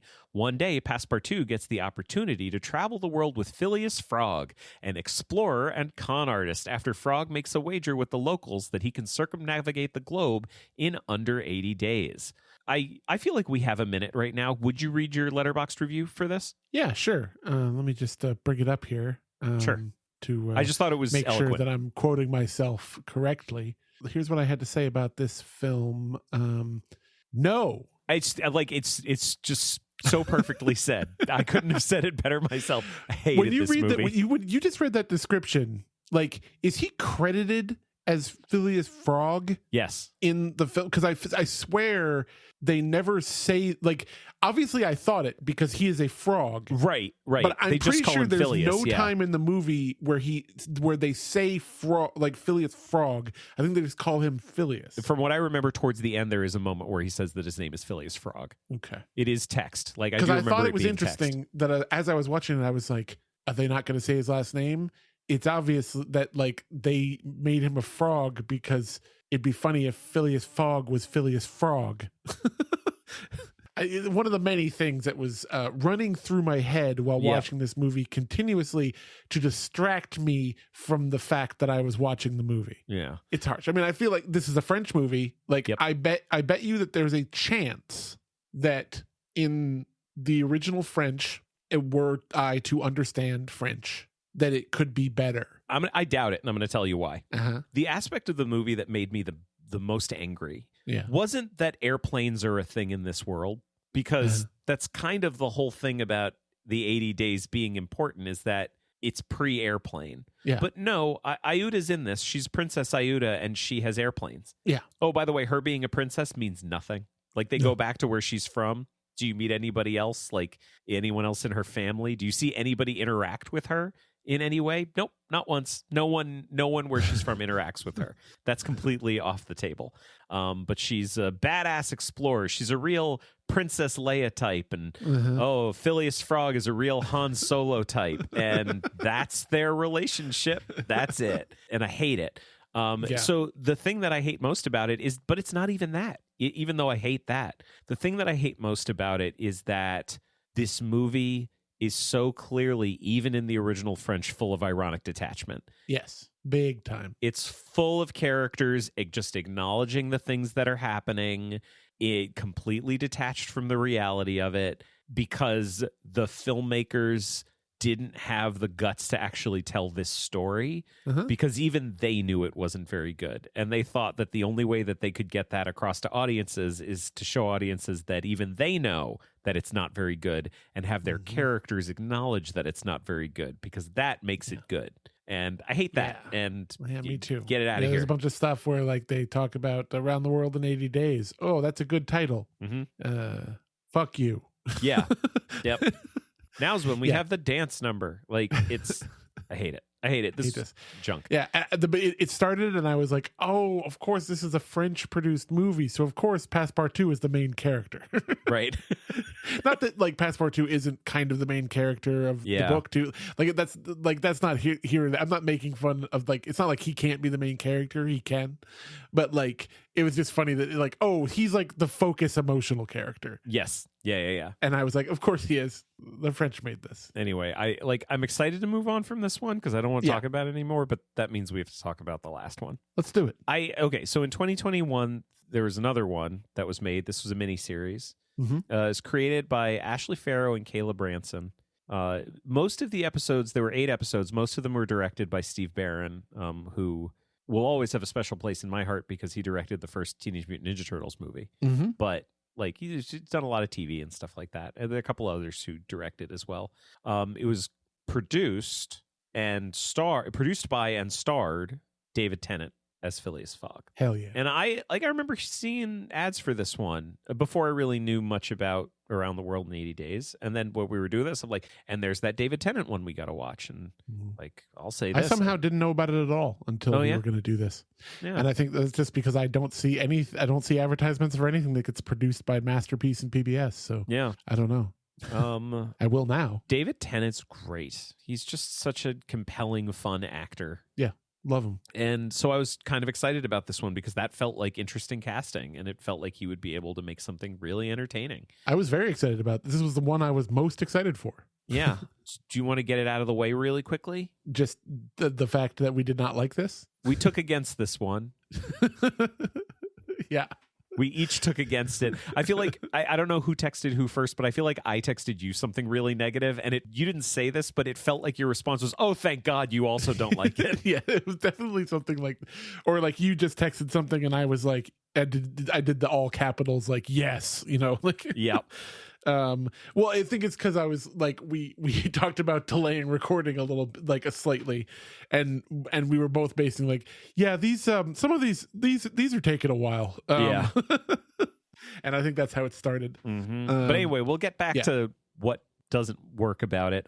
But as far as the cast goes, David Tennant is Phileas Fogg, Doctor Who himself. Yeah. Ibrahim Koma is Jean Passepartout, and Leonie Benesch is Abigail Fix. Yes. Who is kind of a combination of. She's not even really a combination of Iuda and Fix. She is just a new character who is the lady and also is named Fix. Yes. The weirdest thing about this, well, no, I'll get more into that later, but like you saying that she's kind of a combination of when you started to say that, the first thing I thought is like, yeah, she's like kind of a combination of Fix and like the French girl from the Steve Coogan one. Yes. And that reminded me that this one is so weird in that it does bring in, like, it has things that are kind of an allusion to the 2004 one.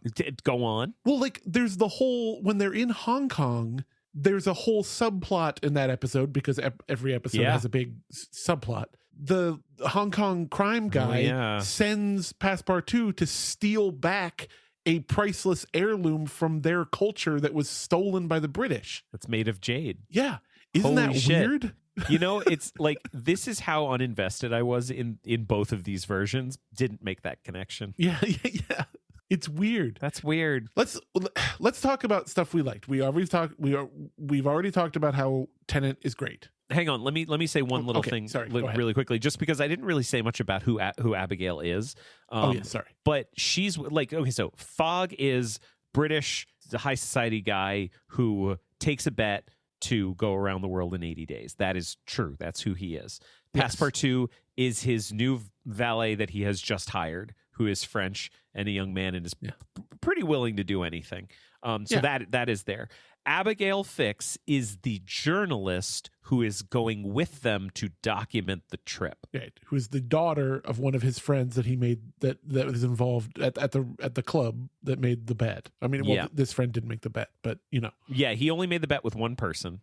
So going back to the Reform Club, there's really only two people at the Reform Club that we ever see anything of in 8 episodes. There's Fortescue, who is Fix's father and Fogg's friend. And then there's Bellamy, who is Fogg's rival, who is the one who goads him into taking the bet, who is the primary antagonist of this entire thing. And Jason Watkins plays Fortescue and Peter Sullivan plays Bellamy. Sorry, I just wanted to get that basic stuff out of the way so that we can kind of get into it. What do you want to start with? Well, the main thing that I thought was okay about this one, a lot of the performances, like Tennant is great. I think he's compelling. I also really liked Ibrahim Koma as Passepartout. I thought, like, while there's, like, you know, some not perfect things about the character or the writing around the character, stuff like that, I thought, like, he's good. This is another one. Like, I think that there could be a great adaptation starring these two people. And I think it'd be awesome. Oh, and I will say one very quick thing because it's not clear from us talking about it. But if you don't know Ibrahim Koma, he's a black actor, and that becomes part of it. Like Passepartout being black is part of the story and comes up at different times, which that's fine. He's still French, yes, but he is very specifically a black Frenchman, which is a very big part of the story. Yeah, obviously, this one also has good production value. Like. Yeah, it looks good. Sure, I'll give it that. I was happy to see one that I thought like looked great. But yeah, it just takes a lot of liberties, and it really kind of takes a real modern TV bent with the whole thing. In that it's like watching a season of The Mandalorian. Every episode they have to stop and have this whole episode that's just a big fetch quest. Yeah, every episode's a side quest. Every episode. Not that that's always bad. Can I read some of these really quickly? We must save the Italian boy on the train who's bleeding out. We must free the groom in India who has been captured for going AWOL to marry his bride. We must steal back the jade dragon from the British. We must escape this deserted island that we're shipwrecked on. We must help Bass Reeves capture the fugitive Klansman. Yeah. Every episode is a side quest. It's crazy. It's so silly and it's played so straight. Yeah. It's aggressively serious. Yeah. And that's the other, like, and I feel like that's another thing that is just rough about it, is that it's the whole thing is played so serious. Sure, like Tennant's a little silly in it, and I love those moments. He's so good when he's like doing his like, maybe we could, well, you know, like he like, let him do more of that, have more comedy. You know, it doesn't have anyway. The whole thing is rough, but in a different way than the other ones that are bad. I would say with this one, very little works, and what does barely works. Yeah, like the example for me is Estella, the Estella storyline. They decided when they were writing this that it became incredibly important that Phileas have a reason for going on this journey, and I know maybe I'm taking a leap here to say that was something important, but the only evidence I have for that is constantly throughout the 8 episodes, people are asking him, what is your reason for going? And he doesn't have an answer. And they're like, interesting. And what we find out is that he's got Abigail's always trying to figure it out. Yeah, he's got a deep, dark secret. And when he's super high at one point, he finally lets it slip to Abigail what's going on, because he thinks Abigail is Estella. And Estella is the woman that he was going to travel around the world with like 20 years ago. And he abandoned her because he chickened out, and she left, and she's been sending him postcards from around the world calling him a coward, and he feels very, very guilty about it. Turns out that he is very specifically a very cowardly character who has never done anything in his life. And he's not doing this because he's just a gentleman and made a bet. He's doing this for reasons about proving that he can do it, proving himself to Bellamy, the guy who goaded him into doing it, who, by the way, is the bad guy and is trying to sabotage their trip. He's like the most uncompelling villain I've ever experienced. Because his reasons for being the bad guy is not only that he's just a jerk. Yes. But also he's secretly bankrupt and doesn't have the money to pay the bet if Fogg were to win. Well, that's not only does he not have the money to pay the bet, he needs to win the bet because he needs the money because he's bankrupt. Yeah, exactly. Yeah, it's kind of an uncompelling villain thing. Yeah. Like, I'm about to ask a dumb question, but the whole like robbing the Bank of England, that's not in anymore. No. And at the beginning I was like, I like that. I like that it wasn't that one of them finally took that out of it. Okay. But not that I was like hoping for that, but that I was just like doing something different. Yeah, nice. Yeah, because Fix isn't there. Like, Fix the detective is not there. So if you're going to remove the Bank of England subplot, removing the detective also makes sense. They kind of replace the idea of Fix from the book with a much more unscrupulous character. Yes. Whose name I'm not remembering at the moment. Needling. Yes. In that there's like somebody kind of following along with them who's trying to disrupt their journey, but that person is very much not law enforcement. No. Very, very much the opposite. In fact, yes. Crime enforcement. But anyway, Estella, this storyline, he realizes when they get to New York City in the last episode that Estella must be in New York City, and because like a postcard she sent him had a picture of a clock that he sees like in the train station. Yeah. So he goes to wait there because he's like, he's famous by this point. Everyone around the world knows him because Abigail has been writing her articles about him and everybody knows about him now. So he's famous. He's like, everybody in New York must know I'm here and she's here. So she will come to meet me and I need to wait for her. And she shows up. And this is like, to me, again, the perfect example of something that barely works because the whole conversation between Estella and Phileas is really sweet and really interesting and really compelling, but it all exists to serve a plot and an arc that I think is completely useless. Yeah. I don't think you need to go that deep with Phileas's character. Like, I just don't think so. but they go really deep with everybody's character. They go hard in terms of developing like a backstory and developing an arc in a very kind of mathematical way. It's very much like they wrote down all the characters. They wrote down a column and they're like, every single character needs to have an arc and a backstory, and it needs to be very big.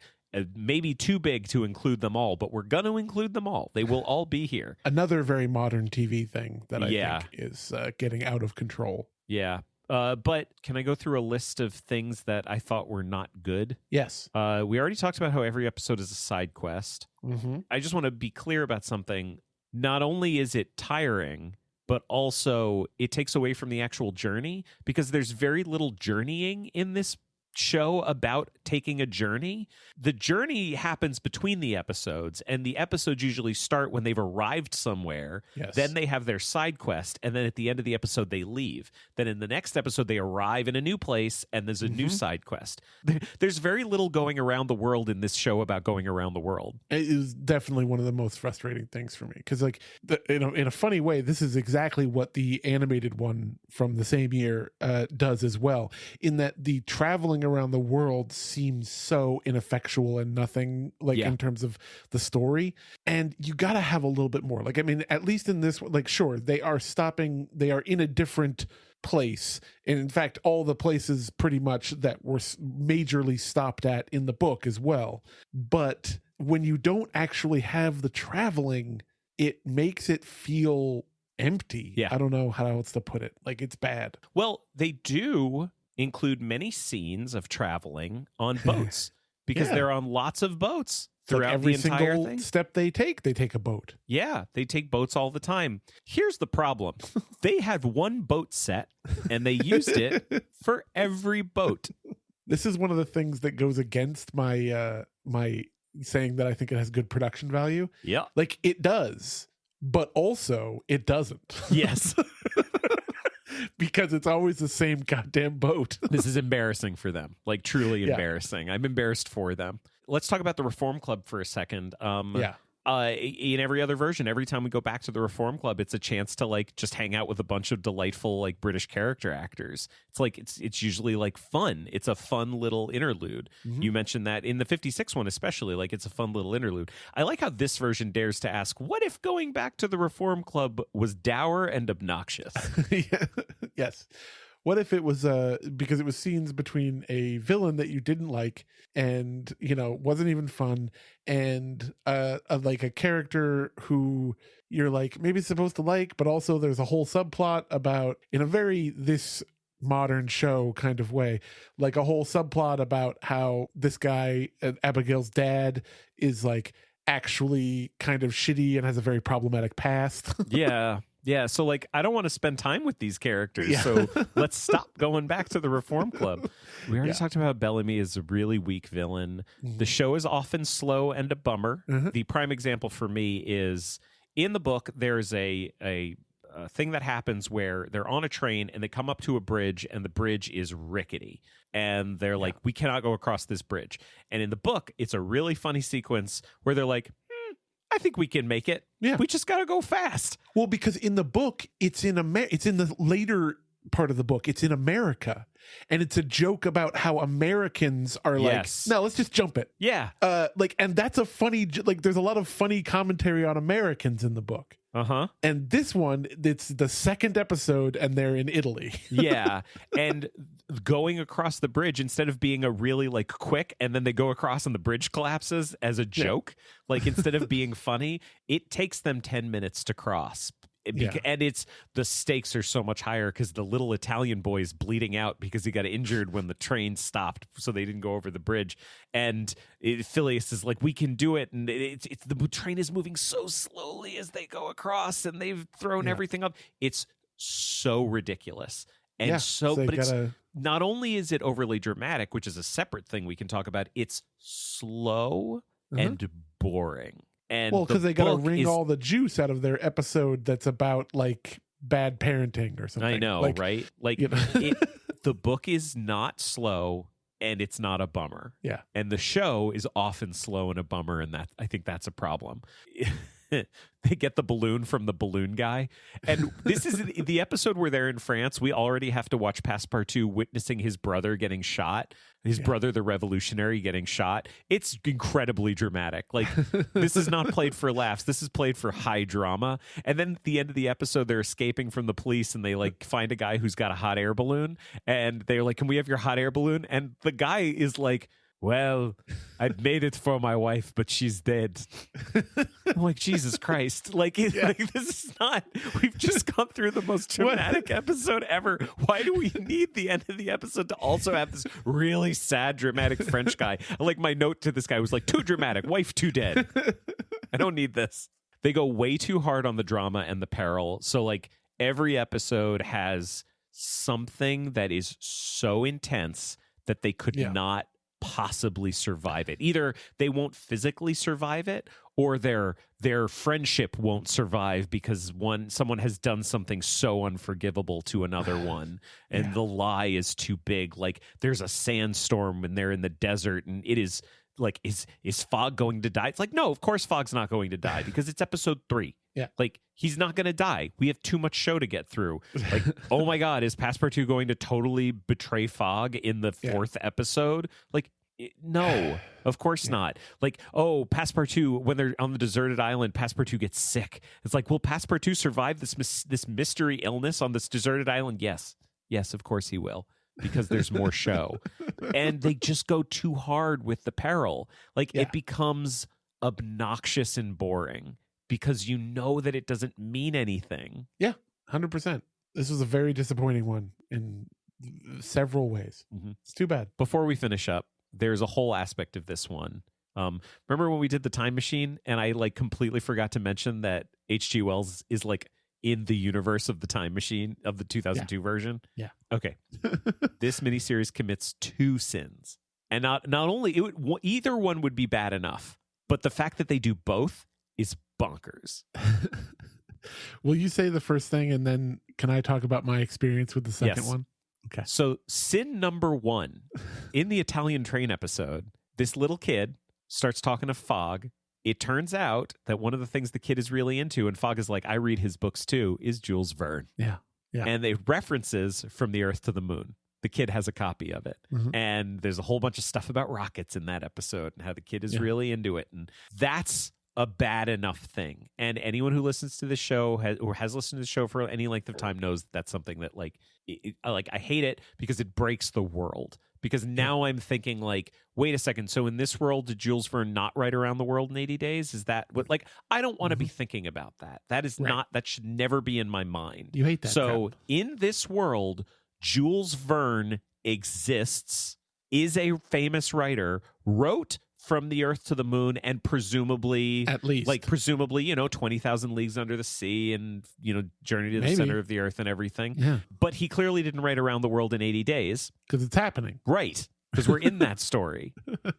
All right, sin number 2. Would you like to talk about sin number 2? Well, strap in, everybody. It all started with a text I got from Jeremy because he finished the show a day or two before I did. It simply said like, there's some shit at the end, like you're not even gonna believe, you'll never guess. And I was like, okay.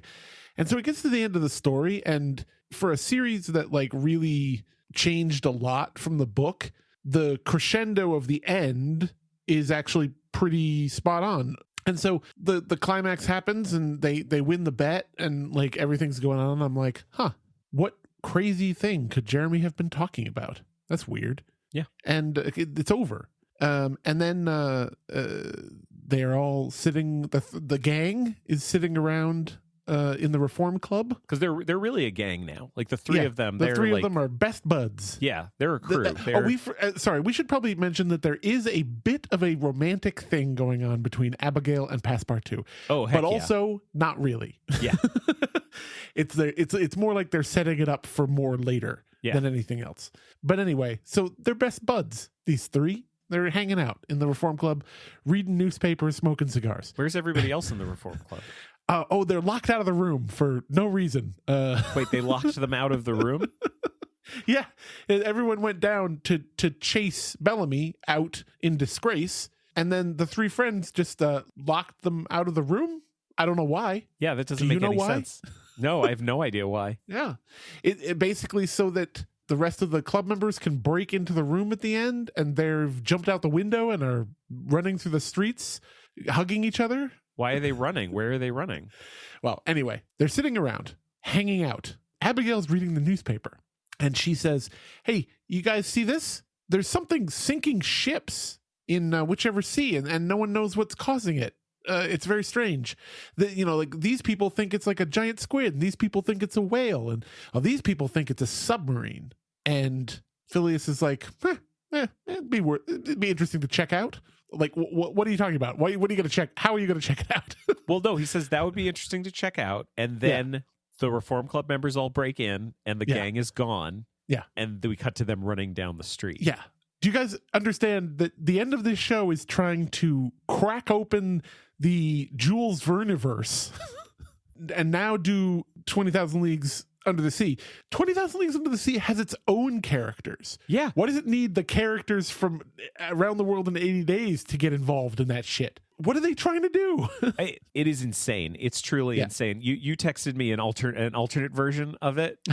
Yeah, it was exactly the same. I thought it was funny. Exactly the same, except when Abigail is like, "Hey, you guys see this?" and like turns the newspaper towards them, and it's just a giant headline that says "Earth Hollow." Yeah, I like that. I don't know. Weirdly, I like that one better. Anyway, right? Yeah, no, and then David Tennant could be like, "Might be worth checking out." Yeah.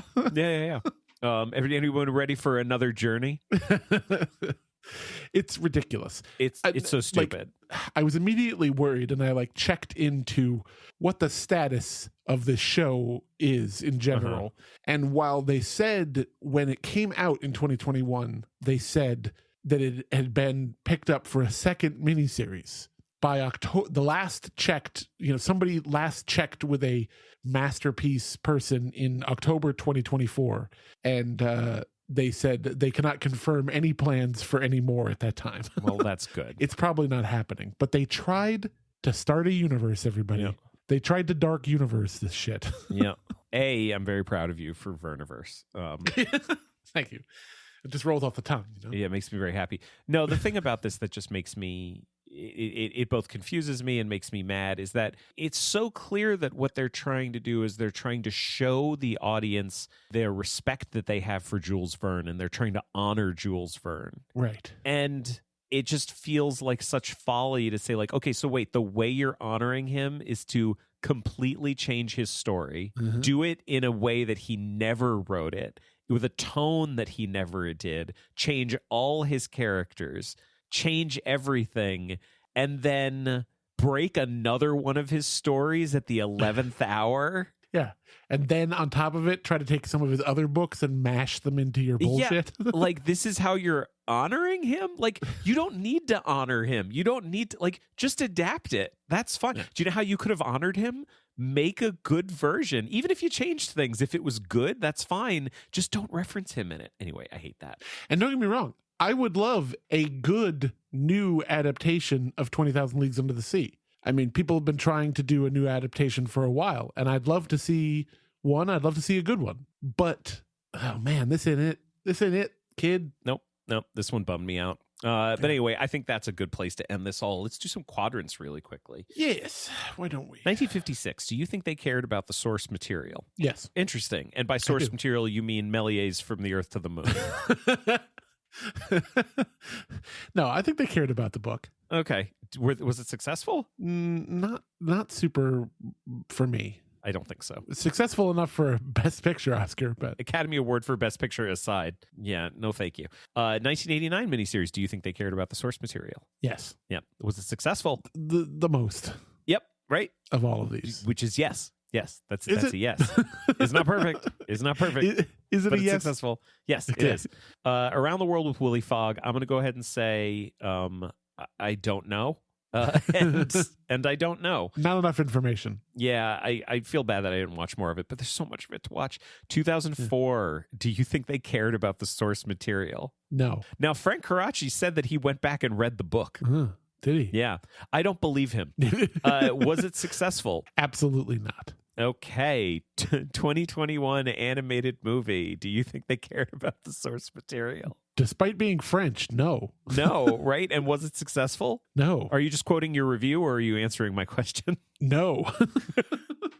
2021 miniseries. Do you think they cared about the source material? No. Like, I think that they think that they cared about the source material. It's one of those. That's what caring means. I know. But I just mean like... That's not... You can't say that they cared wrong. Yes, I can. Caring wrong would be they did care about the source material and it was unsuccessful. No, I mean, it's just one of those, like, referring back to what you said about them, like, so thinking that they're honoring him by doing all this stuff. Like, that's what I mean by they think that they care about the source material, but they don't. Okay. Was it successful? No. All right. Well, there we are. Yeah. That's it. Sorry, everybody. We'll have one that has like a bunch of good stuff in it. No, I'm really excited the about it. bad ones are fun too. It's okay. Yeah. Well, this has been Adapt or Perish. If you'd like to find us online, head to our website. There you can find all of our links. We're on Mastodon. You can always email us. You can find us on Patreon for all upcoming episode announcements. You can find and follow Ian and myself on Letterboxd. You can always send an email to adaptorperishcast@gmail.com. If you'd like to support the show, there are a number of great ways that you can do it. First, tell a friend. Second, a rating and review on your podcast platform of choice would be greatly appreciated.